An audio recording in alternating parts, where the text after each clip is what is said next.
Bonjour à toutes et à tous, merci de nous rejoindre pour ce nouveau journal. Dans l'actualité aujourd'hui, la situation sanitaire continue de se dégrader en Vendée.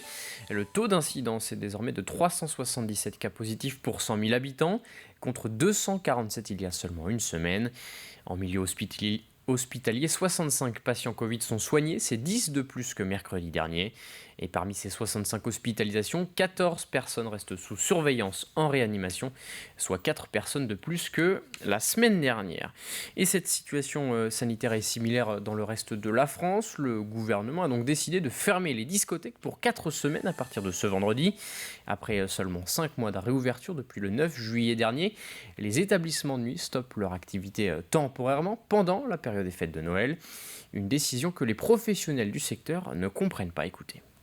Par exemple, moi je prends mon cas personnel, là, depuis hier soir et puis encore ce matin. Là, je suis en train de faire toutes les annulations de contrats avec les artistes que j'avais embauchés pour les fêtes, de personnel aussi, tous mes DJ, tous mes artistes. Et puis à partir de demain matin, ça va être le remboursement des clients puisque beaucoup avaient déjà réservé, beaucoup avaient déjà pris leur place. Donc maintenant, il va falloir rembourser tout ça. Il ne faut pas oublier qu'on sort d'une période très compliquée, donc on n'a plus de trésorerie d'avance. Donc ces trésoreries-là, c'était nos fonds de roulement. Donc là, moi, à partir de demain matin, je dois retourner tout ce qui me restait un peu en trésorerie, il faut que je rembourse mes clients. Donc on va se retrouver encore une fois dans une très très jolie impasse financière. Et à noter que l'État a annoncé que des aides seraient mises en place pour accompagner les gérants de ces établissements. En bref, dans le reste de l'actualité, la préfecture de la Vendée vient de publier un arrêté qui officialise la création de la commune nouvelle L'Aiguillon, la Presqu'île, à compter du 1er janvier 2022. On ne parlera donc plus de La Faute-sur-Mer et de l'Aiguillon-sur-Mer, mais bien de L'Aiguillon, la Presqu'île. Direction Saint-Gilles-Croix-de-Vie, à présent où une session délocalisée du conseil départemental s'est récemment tenue. Au programme de cette réunion, les infrastructures routières, la pêche, le développement durable, le logement ou encore les services des urgences et les centres de soins non programmés. Écoutez Alain Leboeuf, le président du conseil départemental. Nous avons pu rencontrer à la fois le directeur de l'ARS, à la fois monsieur le ministre, pour lui dire combien trop de Vendéens étaient en difficulté, n'avaient plus de docteur généraliste pour prendre soin.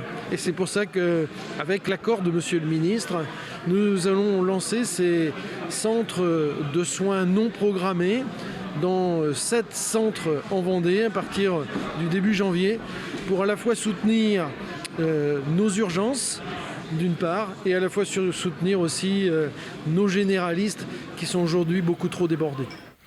Et concernant le réseau routier, Alain Leboeuf a profité de cette session pour annoncer que le département allait désormais privilégier les axes à 3 voies par rapport aux 2 fois 2 voies. Premier chantier annoncé entre Saint-Gilles-Croix-de-Vie et Esnay. 2 zones d'élargissement de la voie seront construites à quelques kilomètres d'intervalle pour que les automobilistes puissent dépasser selon la zone où ils circulent.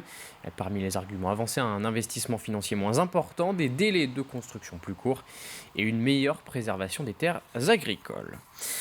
Au chapitre santé, en France, on dépiste systématiquement les nouveau-nés pour 5 maladies rares.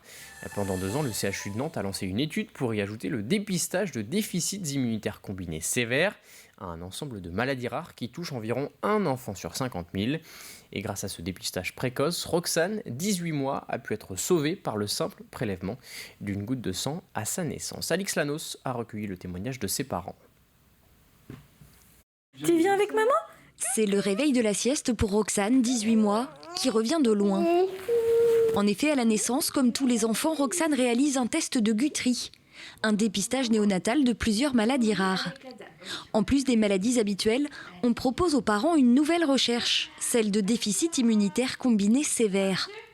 15 jours après, le verdict tombe. Il nous appelle pour nous dire ça va pas du tout, Roxane n'a pas du tout de défense, il faut l'hospitaliser demain pour un temps indéfini. Ouais.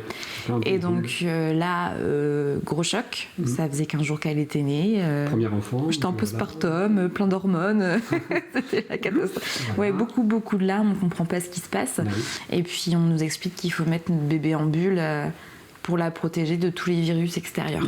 Roxane souffre en effet d'un déficit immunitaire combiné sévère. Heureusement, il existe un traitement très lourd, la greffe de moelle osseuse. Et grâce à une donneuse polonaise, la petite fille a pu être greffée en août dernier. Ouais. Là, c'était pendant la chimie. Et là, c'était la chimio. Là, c'était dur. Donc, on voit que toutes les pompes. Elle a toutes les pompes, elle est scopée. Enfin, c'est pas rien. Aujourd'hui, Roxane reprend des forces. Si la maladie n'avait pas été détectée aussi vite, elle aurait probablement eu à affronter de graves infections. En attendant que les défenses immunitaires de Roxane se mettent en place, toute la famille vit comme confinée. Mais avec le recul, les jeunes parents s'estiment chanceux, car le test qui a permis de dépister et de sauver leur petite fille n'est pour l'instant effectué qu'à titre expérimental et uniquement dans les Pays de la Loire. On nous a dit que justement le premier rhume aurait pu être fatal, aurait été fatal. Et là, on s'est dit waouh, c'est ça qui est impensable. Enfin, nous, on a pu bénéficier de ce test-là. Et quand on croise des parents qui sont de Bretagne ou autres et qui nous disent mais attendez, ça veut dire que notre enfant n'aurait pas pu en bénéficier. Voilà. Non. Et là, on se dit mais c'est pas normal. C'est pas normal, il faut que ça bouge, il faut militer pour ça, parce que il faut que chaque enfant puisse avoir le droit à ce dépistage-là. Les petites gouttes de sang, qui peut sauver une vie. C'est ça. Depuis 2015, le CHU de Nantes a lancé une vaste étude de dépistage de ces maladies rares menée sur plus de 200 000 bébés. Les résultats de cette étude sont actuellement analysés par la Haute Autorité de Santé pour déterminer si oui ou non le dépistage néonatal des déficits immunitaires combinés sévères doit être mis en place de manière systématique en France. Parlons désormais d'emploi. Comme tous les deuxièmes jeudis de chaque mois, le bus de l'emploi doit être présent demain matin, place Napoléon à La Roche-sur-Yon. Un bus dédié à l'industrie avec des entreprises qui recrutent et des organismes de formation. Ce bus est donc destiné à tous ceux qui recherchent un poste ou des informations sur le marché de l'emploi. On n'a pas la prétention d'avoir la baguette magique pour trouver la solution à tous les problèmes de recrutement, mais au moins on crée l'opportunité de faire des rencontres entre des candidats et des entreprises. Donc c'est vraiment l'objectif d'avoir une rencontre en direct. Il faut aller à la rencontre des gens parce qu'aujourd'hui c'est la grande problématique des entreprises qui cherchent à recruter, qui ne trouvent pas les candidats.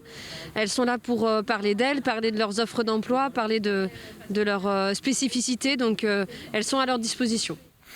Et on termine rapidement ce journal avec de la littérature. À 98 ans, Pierre Mauger est le lauréat du prix de la Société des écrivains de Vendée. Le Sablé a écrit 17 ans en 1940, Résistance, prison et déportation. L'enseignant de Dompierre-sur-Yon, Gwenaël Bulto, remporte lui le deuxième prix pour La République des faibles. C'est la fin de cette édition. Rendez-vous à 18h pour un nouveau journal.